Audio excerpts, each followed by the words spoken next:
Hey, what's going on? I appreciate you for being here. Today is Saturday, April 11th, 2026. Going into today's readings, Witness from the Grave.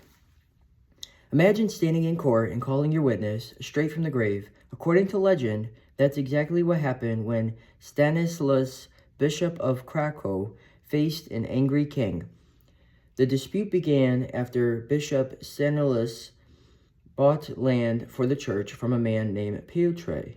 When Piotr died soon after, his 3 sons claimed the property still belonged to them.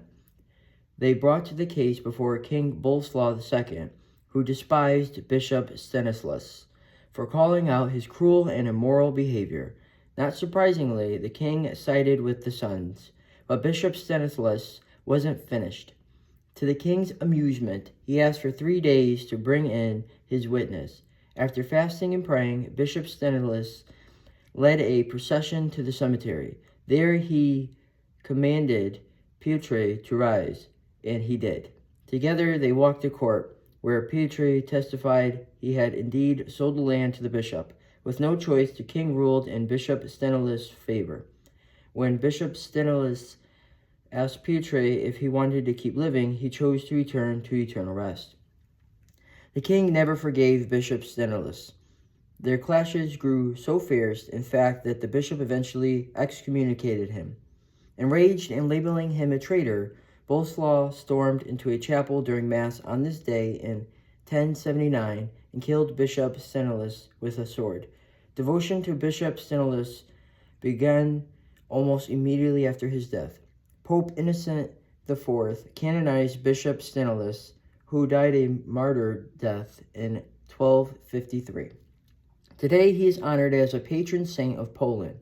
A procession that includes his relics takes place annually. Today is his memorial.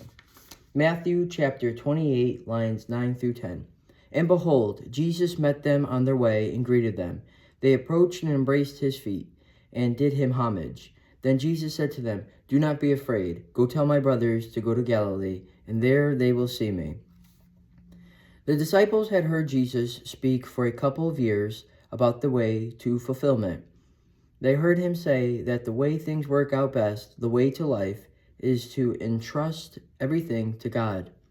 They heard him say that they were daughters and sons of God, and they were to act like God, responding to evil with goodness, turning the other cheek, being gentle and truthful. They had seen it work in situations in Jesus' own hometown when people got stirred up against him. He never ever drew a sword. He was always forgiving, and it worked. When Jesus was arrested and Judas and others came at him with swords and clubs, the disciples must have been terrified and probably thought Jesus' way doesn't work. They all abandoned him, and except for the beloved disciple, they were not to be heard from again until after his death. Now on Easter Sunday, they get the news that the tomb was empty. Perhaps they began to think, could it be that trusting in God works, even in the face of the power of the Roman governor, even in the face of the ugly, senseless death on the cross? Could it be that way of life Jesus taught us works even against death? That's the good news we celebrate on Easter. Trust God, it works. Spend some quiet time with the Lord. I appreciate you for being here, and I look forward to sharing tomorrow's reading with you.